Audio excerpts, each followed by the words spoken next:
Bonjour, chers apprenants et apprenantes. Je m'appelle Hawa Mamad Koukoué, étudiante à l'Université de Gaoundéré, licence 3 en informatique. Aujourd'hui, avec mon groupe, nous allons vous présenter notre projet en administration système et réseau. Ce projet se divise en deux parties, la partie système et la partie réseau. Chaque partie abordera un thème spécifique que nous allons détailler. Dans la partie système, nous parlerons de la manipulation des processus et dans la partie réseau, nous expliquerons le routage entre les réseaux. Sans plus tarder, commençons par la partie système.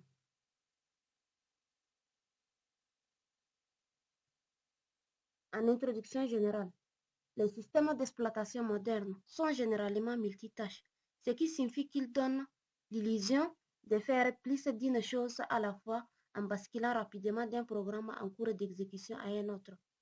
Le noyau Linux génère cela grâce à l'utilisation des processus. Les processus sont la façon dont Linux organise les différents programmes en attente de leur tour au niveau du CPU. Ce chapitre présentera le commande suivant. PS affiche un instantané des processus actuels. Top affiche les tâches. Jobs liste les travaux actifs. BG place un travail en arrière-plan. FG place un travail au premier plan. Kill envoie un signal à un processus. Kill all tue le processus par nom. Shutdown arrête ou redémarre le processus. Je laisse la parole à mon camarade de nous souligner le fonctionnement d'un processus. Merci de m'avoir passé la parole. Moi, c'est Papu Justin, étudiant en système informatique à l'Université de Ngaoundéré. Je vais vous présenter le fonctionnement des processus. Lorsqu'un système démarre, le noyau initie quelques-unes de ses propres activités sous forme de processus et lance un programme appelé init. Init exécute ensuite une série de scripts seuls situés dans /etc appelés scripts d'initialisation qui démarrent tous les services système. Beaucoup de ces services sont implémentés comme des programmes qui restent en arrière-plan et fonctionnent sans interface.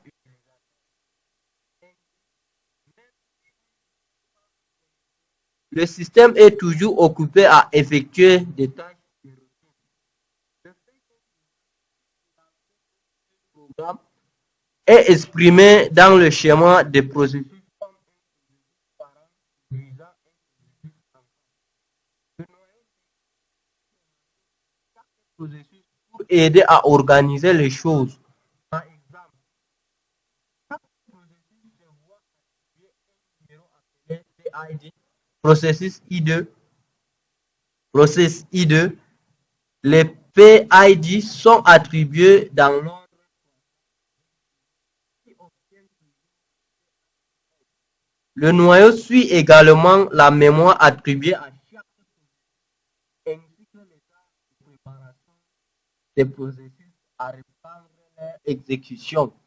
Comme les fichiers, les processus ont également des propriétés et des ID utilisateurs, des ID utilisateurs effectifs, etc. J'en ai terminé. Merci de m'avoir passé la parole. Moi, c'est Madame Joseph, étudiant en histoire informatique. Moi, je veux vous parler de visualisation des processus. Pour visualiser un processus, la commande par excellence pour faire ça est la commande PS.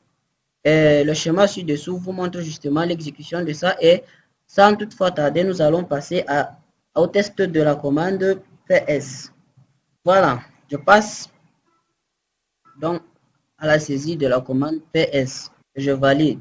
Voilà justement ce que ça nous montre.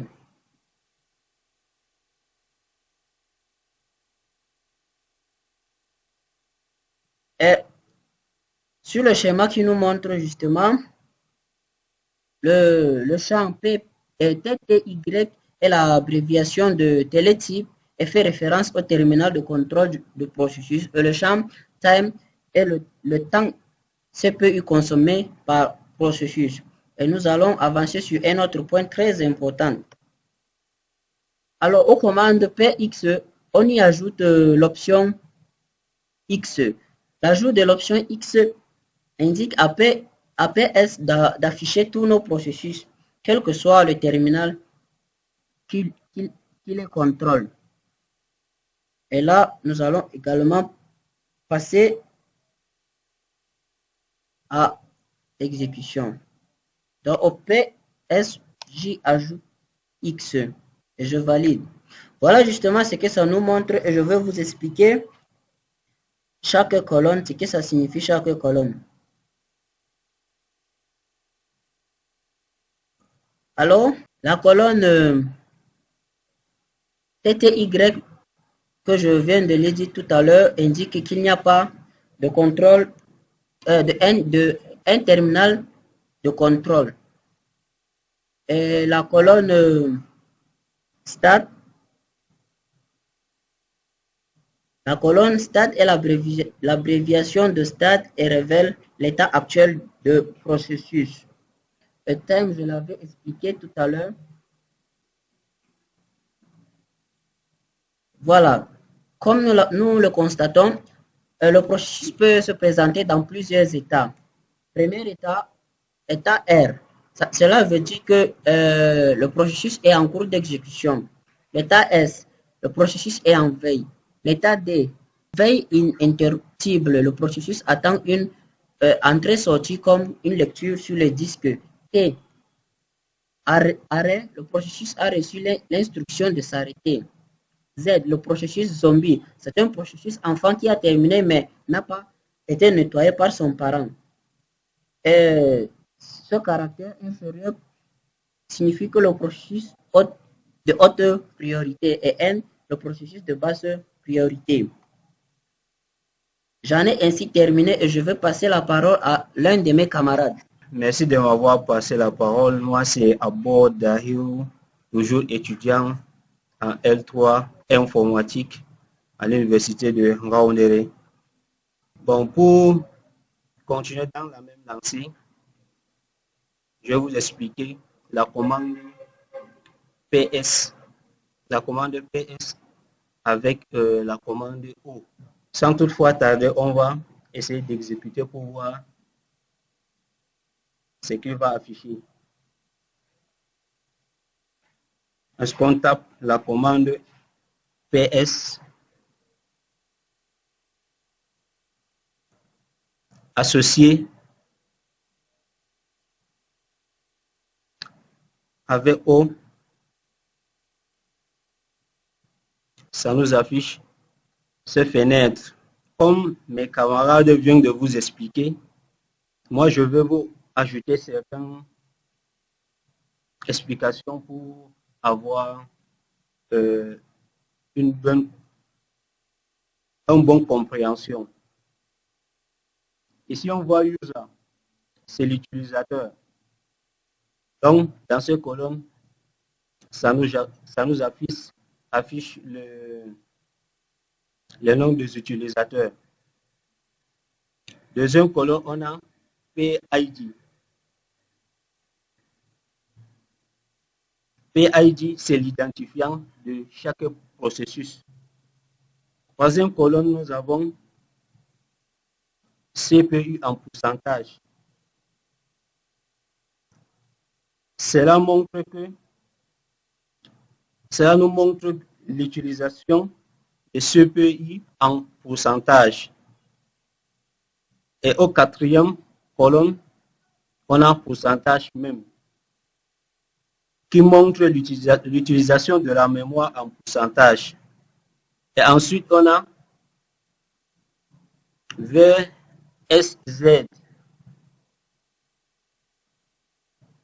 qui montre la taille de la mémoire virtuelle. Et ensuite, on a RSS, qui signifie Residence Set Size, qui montre la taille de la mémoire résidente, qualité de mémoire physique RAM utilisée par le processus, généralement en kilo-octets. Par la suite, on a TTI, télétype. Comme mon camarade avait expliqué, on a des points d'interrogation. Donc ça montre les processus qui sont actifs. Et à la suite, on a star qui montre heure de démarrage du processus. Et ensuite, on a time. La colonne time montre que le temps que le processus a fait dans le processeur. Et enfin, on a la commande, la colonne commande, pardon. Et pour finir, je vais vous faire un petit résumé de cette partie sur la commande PS associée à O permet d'afficher le processus appartenant à tous les utilisateurs. L'utilisateur des options 100 invoque la commande avec un comportement de style BSD. La version Linux de PSP émulait le comportement du programme PS présent dans plusieurs implémentations Unix différentes. Avec ces options, nous obtenons ces colonnes supplémentaires. Bon, je vais passer la parole à mon camarade pour continuer avec les explications. Merci. Merci de m'avoir passé la parole. C'est Hawa avec vous. Comme ils viennent de nous souligner le fonctionnement d'un processus, ainsi que la visualisation des processus avec la commande PS. Je continue avec la visualisation dynamique des processus avec TOP. Alors que la commande PS peut vérifier beaucoup de choses sur ce que fait la machine, elle ne fournit qu'un instantané de l'état de la machine au moment où la commande PS est exécutée. Pour voir une vue plus dynamique de l'activité de la machine, nous utilisons la commande TOP. Passons au cas pratique pour voir ce que la commande TOP nous affiche comme l'image ci-contre nous montre un écran continuellement mis à jour des processus et systèmes triés par activité. On lance maintenant notre commande TOP. TOP. Le nom TOP vient du fait que TOP est utilisé pour voir le processus le plus actif sur le système. Voilà ce que nous affiche quand on lance TOP. Le champ ci, TOP, c'est le nom du programme. Ici, c'est le temps actuel, c'est l'heure actuelle. Ici, c'est le temps de fonctionnement. Le temps-ci, c'est le temps de fonctionnement. C'est le temps écoulé depuis le dernier démarrage de la machine. Ici, nous avons un utilisateur connecté. Et ce champ nous montre la charge moyenne, fait référence au nombre du processus en attente d'exécution. 3 valeurs sont affichées. Et ici, les taxes, ce sont des tâches. Résume le nombre de processus et leurs différents états. Ici, nous voyons un processus en exécution, 163 processus endormis. Ici, nous voyons 0 processus stoppé et 0 processus zombie. Ici, cette champ, c'est le champ de CPI. Décrit les activités du CPI. Ici, nous voyons 0% du CPI est utilisé pour le processus utilisateur. Ici, nous voyons 0% du CPI est utilisé pour le processus système.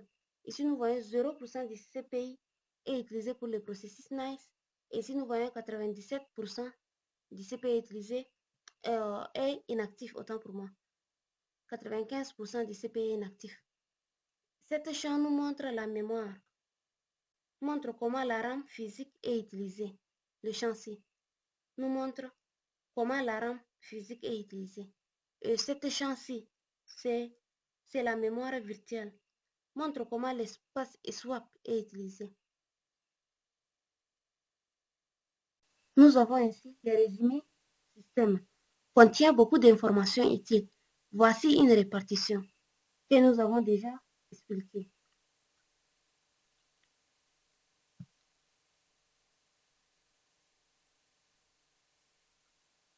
Contrôle des processus. Maintenant que nous pouvons observer les processus, apprenons à les contrôler. Pour nos tests, nous utiliserons un petit programme appelé Xlogo comme cobaye. Ce programme fourni avec le système X Windows, le moteur graphique affiche une fenêtre redimensionnable avec le logo X. Lançons d'abord le programme. Une petite fenêtre contenant le logo X devrait apparaître. Ainsi, voilà, venons dans notre terminal.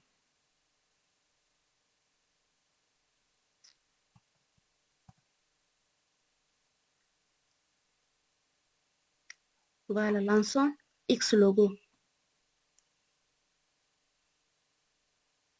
Très bien. Le logo X s'affiche. Xlogo s'affiche. Voici exactement. Pour vérifier que Xlogo fonctionne, redimensionnez sa fenêtre. Si le logo se redessine, le programme est actif.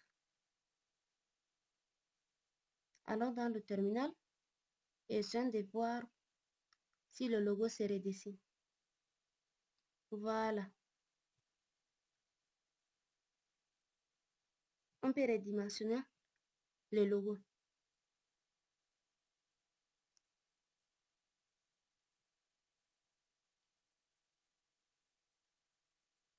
C'est-à-dire le programme est actif.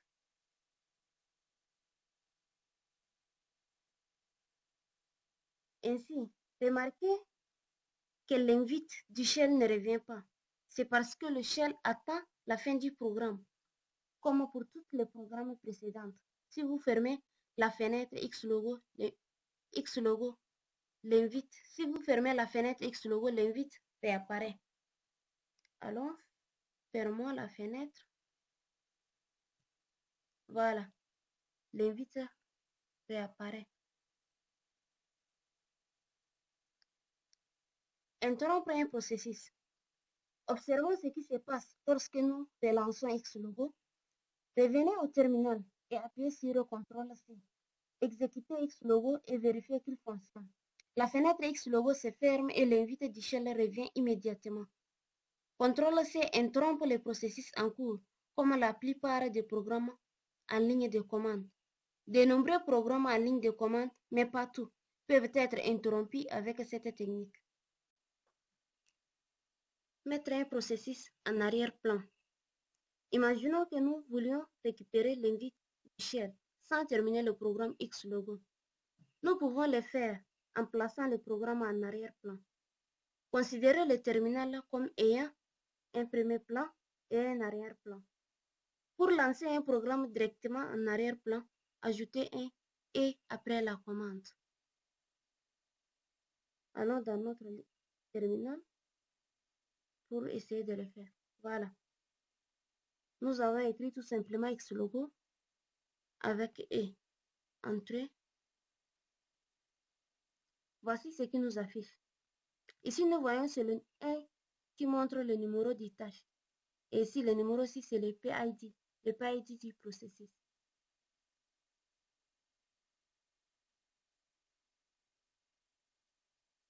Après avoir exécuté la commande, la fenêtre Xlogo apparaît. L'invite du shell revient immédiatement. Des nombres s'affichent. Ces nombres font partie du contrôle de jobs tâche. Numéro du jobs, c'est-à-dire tâche numéro 1, et le PID du processus. Pour vérifier le processus, utilisez PS. Allons dans notre ligne de commande. Tapez PS. PS. Voilà. Voici notre programme Xlogo qui est en arrière-plan.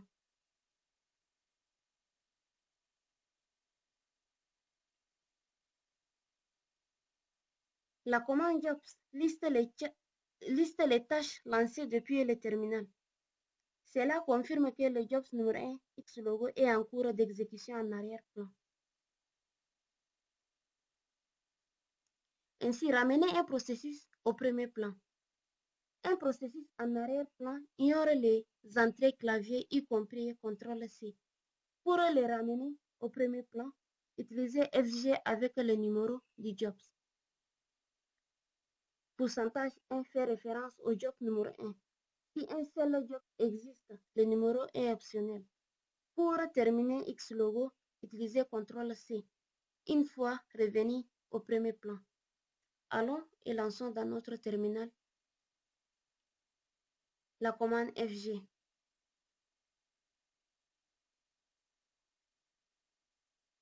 FG, espace, pardon, voilà, avec le numéro du job. Notre job c'est numéro 1. Voici ça, c'est le.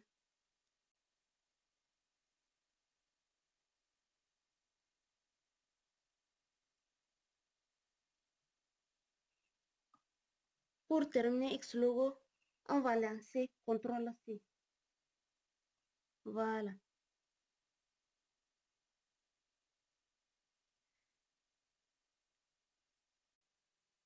Et stopper un processus. Parfois, on souhaite stopper un processus sans le terminer, pour le déplacer en arrière-plan par exemple. Pour cela, lancez Xlogo normalement, appuyez sur CTRL-Z pour le mettre en pause et le processus est maintenant suspendu et peut être manipulé. Allons dans notre terminal et lançons Xlogo normalement. Xlogo, entrée, voilà, CTRL-Z. Voici le processus est stoppé.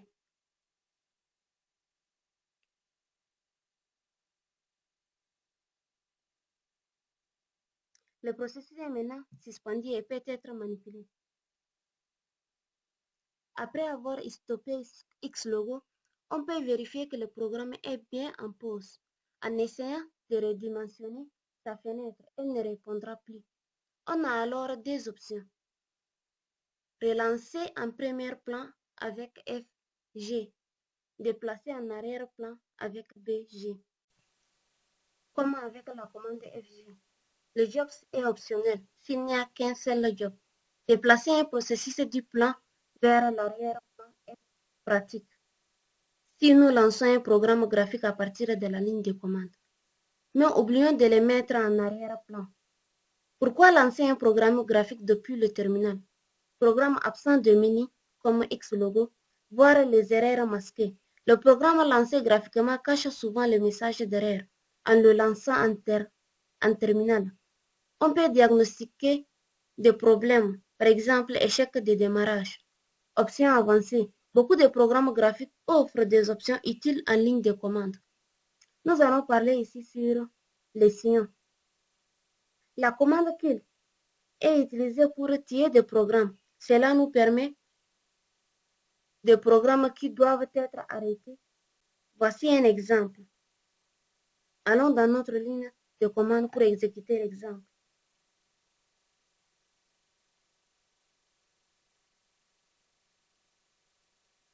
Voilà. On écrit simplement kill avec le PID du processus. Entrée. Voilà. Le processus est terminé.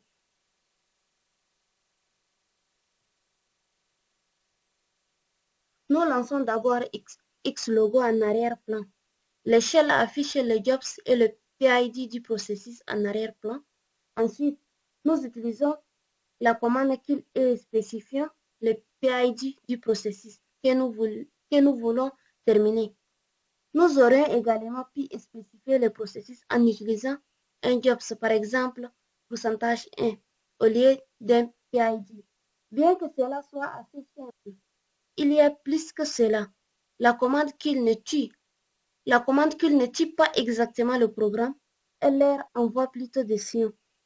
Les signaux sont l'un des nombreux moyens par lesquels les systèmes d'exploitation communiquent avec le programme. Nous avons déjà vu des signaux en action avec l'utilisation de CTRL-C et CTRL-Z. Lorsque le terminal reçoit l'une de ces frappes de touche, il envoie un signal au programme, au premier plan. Dans le cas de CTRL-C, un signal appelé int interruption est envoyé avec CTRL-Z. Un signal appelé TSTP arrêt du terminal est envoyé. Les programmes à leur tour écoutent les signaux et peuvent agir en conséquence lorsqu'ils les reçoivent. Le fait qu'un programme puisse écouter et agir sur les signaux permet à un programme de faire des choses comme sauvegarder le travail en cours lorsqu'il reçoit un signal de terminaison. Envoyer des signaux à un processus avec kill. La commande kill est utilisée pour envoyer des signaux au programme. Sa syntaxe la plus courante ressemble à ceci. Lançons kill dans le terminal pour voir la syntaxe. Kill. Voilà. Voici la syntaxe du kill. Voici la syntaxe du kill. Si aucun signal n'est spécifié en ligne de commande, le signal terme terminé est envoyé par défaut. La commande kill est le plus souvent utilisée pour envoyer les signaux suivants. Ici, nous avons le tableau des signaux courants. Ici, nous avons les signaux hop, les int, le kill, les termes, les comptes, les top. Essayons la commande kill. Voici comment ça se passe. Dans cet exemple, nous lançons le programme Xlogo en arrière-plan, puis nous lui envoyons un signal hop avec la commande kill. Le programme Xlogo se termine et l'échelle indique que le processus en arrière-plan a reçu un signal de connexion. Vous devrez peut-être appuyer sur la touche Entrée quelques fois avant de voir le message. Notez que les signaux peuvent être spécifiés, soit par leur numéro, soit par leur nom, y compris le nom précédé des lettres signes. Ce tableau nous donne les différents noms avec leur signification. Quitte, qui signifie quitter. SEGV, violation de segmentation. Ce signal est envoyé si un programme utilise inégalement la mémoire, c'est-à-dire qu'il a essayé d'écrire à un endroit où il n'était pas autorisé. TSTP, arrêt terminal. Il s'agit du signal envoyé par le terminal lorsque la touche CTRL Z est pressée. Contrairement au signal stop, le signal TSTP est reçu par le processus et peut être ignoré.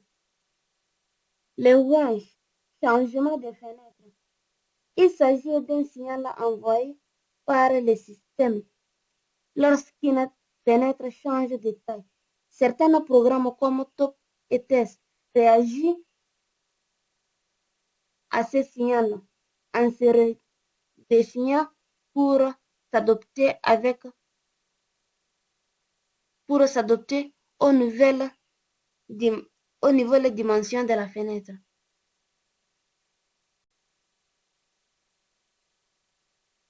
Pour les créer, une liste complète de signaux peut être consultée avec la commande kill.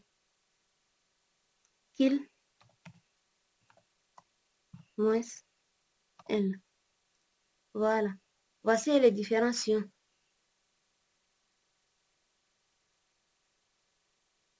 Envoyer des signaux à plusieurs processus avec kill all. Il est généralement possible d'envoyer des signaux à plusieurs processus correspondant à un nom de programme ou d'utilisateur spécifié en utilisant la commande kill all. Voici la syntaxe. Exécutons la syntaxe pour voir.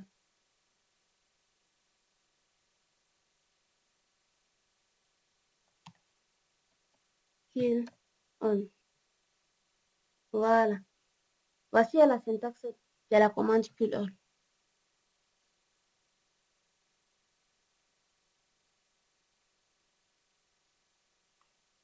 Pour démarrer, nous allons lancer quelques instances du programme Xlogo, puis les terminer. Rappelez-vous que tout comme avec la commande kill, vous devez avoir des privilèges des super utilisateurs pour envoyer des signaux à des processus qui ne vous appartiennent pas. Autre commande utile sur les processus. Étant donné que la surveillance des processus est une tâche importante pour l'administration système, il existe de nombreuses commandes à utiliser. Voici quelques-unes à expérimenter. Commandes avec ces différentes descriptions. Chers amis, merci d'avoir suivi la partie système. Dans la description de la vidéo, vous trouverez les liens vers notre canal Telegram que vous pouvez rejoindre. Un document PDF bien détaillé ainsi que PowerPoint sont également disponibles. Passons maintenant à la partie réseau. Dans cette section, nous utiliserons des environnements Ubuntu installés sur une machine virtuelle et Cisco Packet Tracer pour tester la connectivité.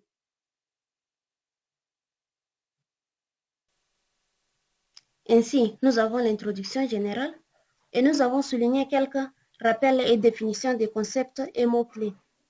Afin de garantir la rigueur et la clarté de l'analyse, il convient de définir précisément les concepts et la terminologie clés employés dans ce travail. Routage, processus de détermination du chemin optimal pour le transfert des paquets de données à travers un réseau ou entre plusieurs réseaux interconnectés. Table de routage, structure des données contenant les informations nécessaires pour diriger le paquet de données vers leur destination, incluant les adresses de destination et les interfaces de sortie. Passerelle, le gateway, équipement réseau servant de point d'entrée ou de sortie pour un réseau, permettant la communication avec d'autres réseaux. Protocole de routage, ensemble de règles et de procédures qui régissent l'échange d'informations de routage entre les routeurs.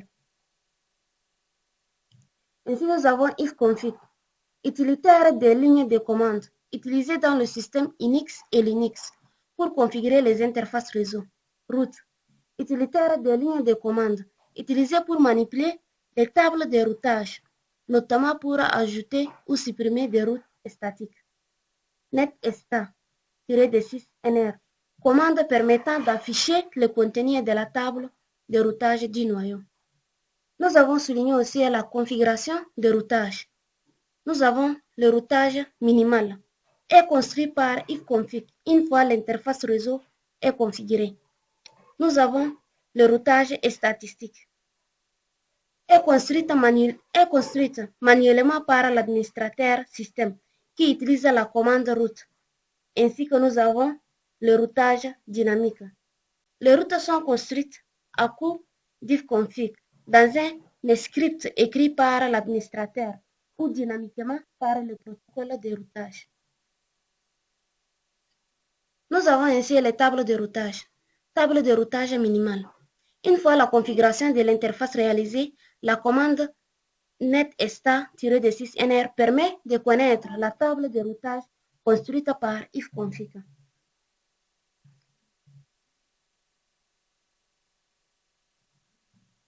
Nous avons ici le ping. La commande ping utilise le protocole ICMP pour forcer la machine destinatrice à renvoyer un écho vers la machine locale. Si le paquet circule entre les deux machines, cela veut dire que le routage est bon. Si on fait un ping sur une machine qui n'est pas sur le réseau local, les résultats sont différents.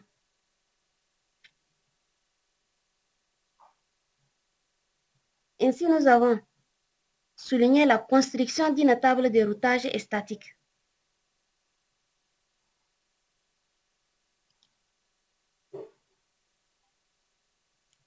Les différents protocoles de routage. Nous avons le protocole de routage intérieur. Les avantages de GET sont choix d'un protocole de routage. Les différents protocoles de routage.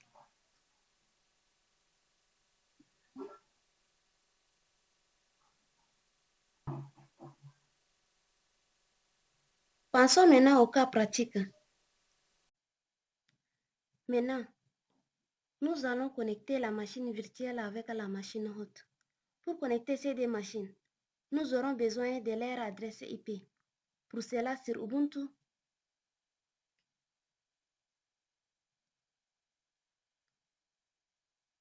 on exécute la commande IP A pour qu'on aura l'adresse IP. Et sur la machine hôte Windows, nous allons lancer la commande ifconfig, ipconfig.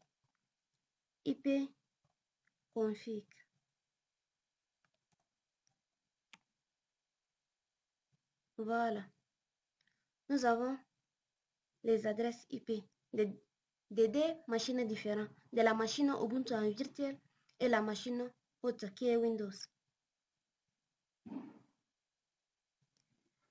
Une fois les adresses IP obtenues, nous allons créer une route entre ces deux machines.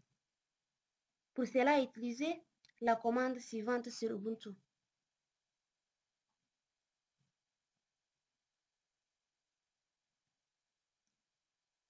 Sudo IP route add et on ajoute l'adresse IP de la machine cible, c'est-à-dire la machine destinatrice, qui est notre machine virtuelle, notre machine hôte plutôt.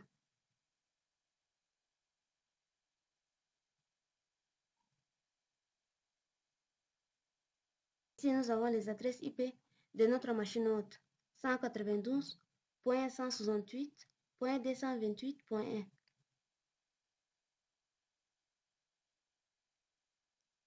192.168.228.1 via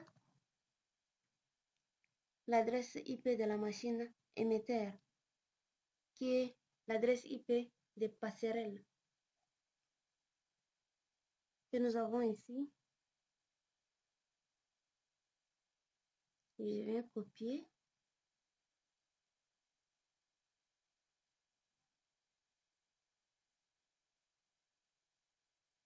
et aller coller.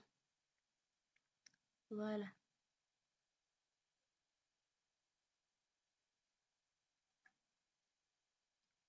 Ainsi, nous demande le mot de passe.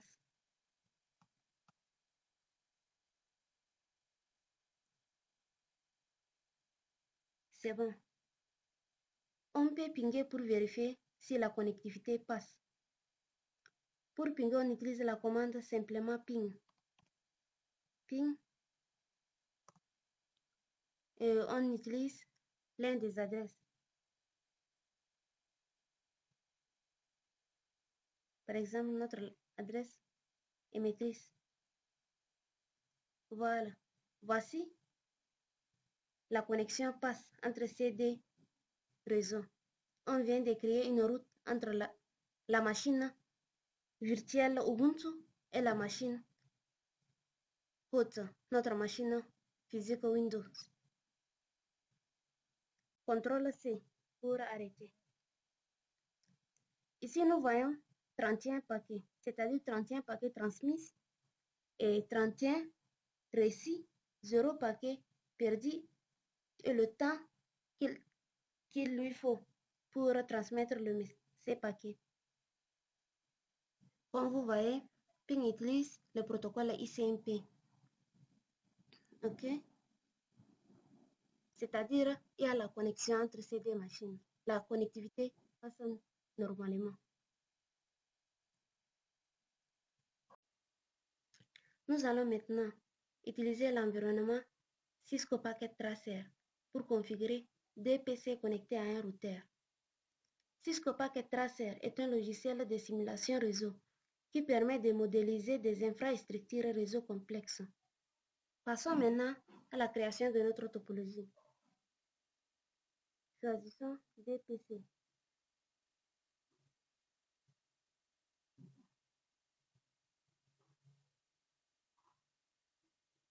Connectés à un routeur.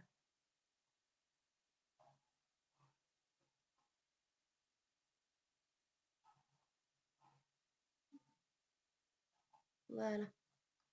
Nous allons choisir le câble.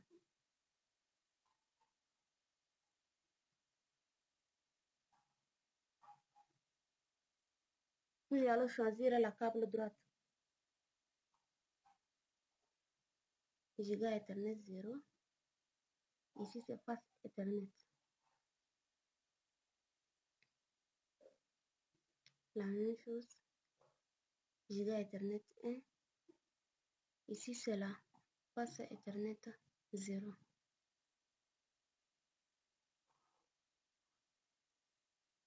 Voici notre topologie. On va passer à la configuration des PC.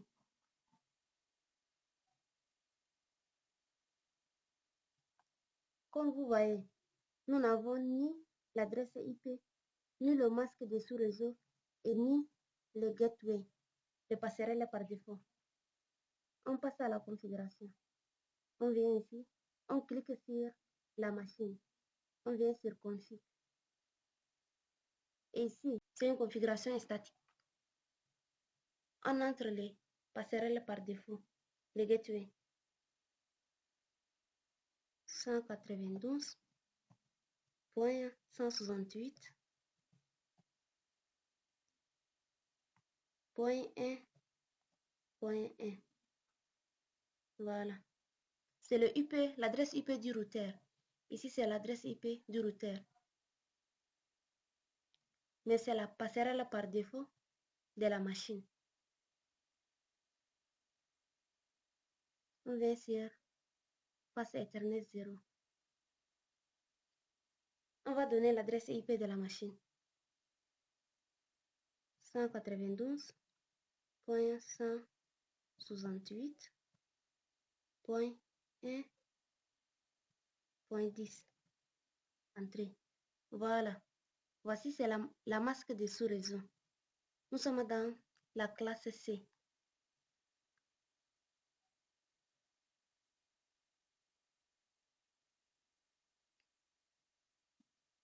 Et maintenant, nous voyons l'adresse IP de la machine. 192.168.1.10. Et nous voyons aussi la passerelle par défaut.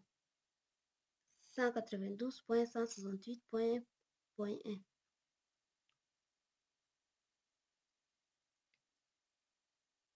On passe à la configuration de la seconde PC.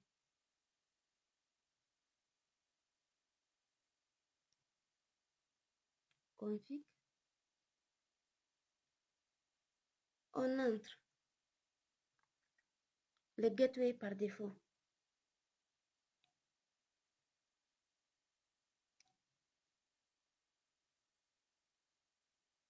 Cent 192.168.2.1. Voilà. Et on vient configurer le PC. On attribue l'adresse IP à la PC. 192, pardon, 192.168.2.10. Entrée. Voilà. Voici le masque de sous-réseau. La masque de sous-réseau. Et voici notre adresse IP de la machine, de notre deuxième machine.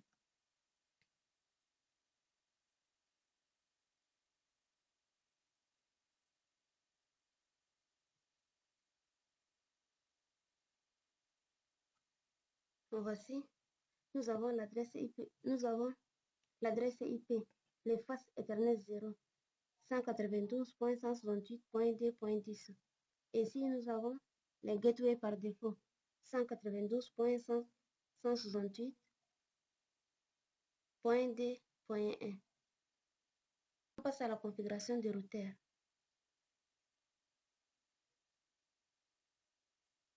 On passe à la configuration de notre routeur.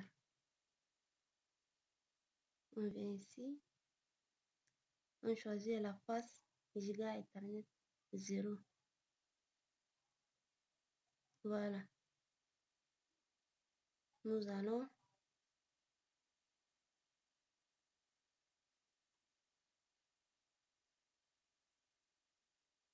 donner l'adresse IP. C'était 192.168.1.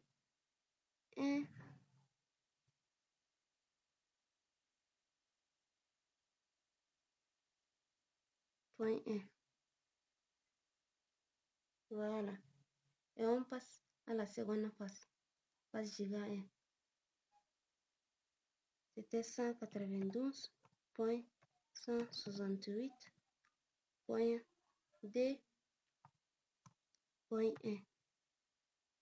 Voilà. Et là, on a configuré notre réseau.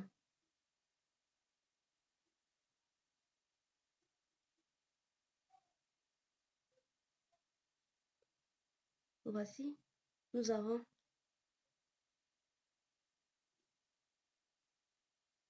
testons la connectivité pour voir.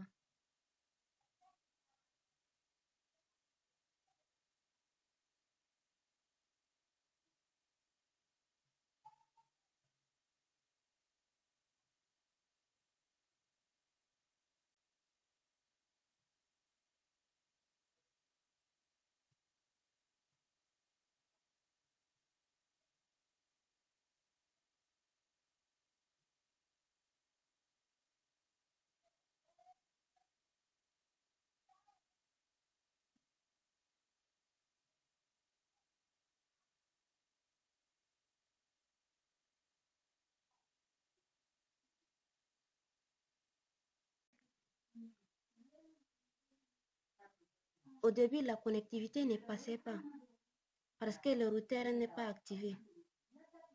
Et après avoir activé le routeur, on va tester pour voir la connexion.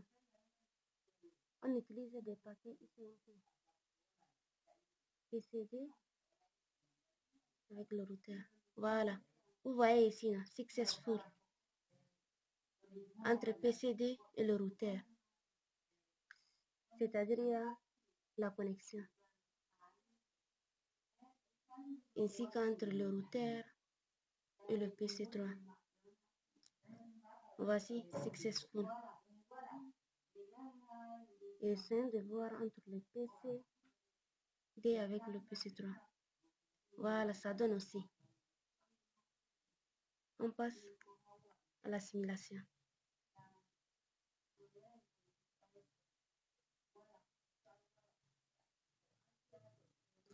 Comme vous voyez, le message passe correctement, il n'y a pas d'erreur.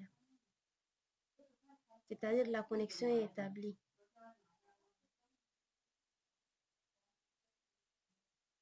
Merci chers amis pour votre aimable attention. Si vous avez aimé la vidéo, n'hésitez pas à liker. Et si vous avez des questions, laissez-nous un commentaire. Nous serons ravis de vous répondre. Dans la description de la vidéo, vous trouvez le lien vers notre chaîne Telegram que vous pouvez rejoindre. Un document PDF bien détaillé ainsi qu'un PowerPoint sont également disponibles.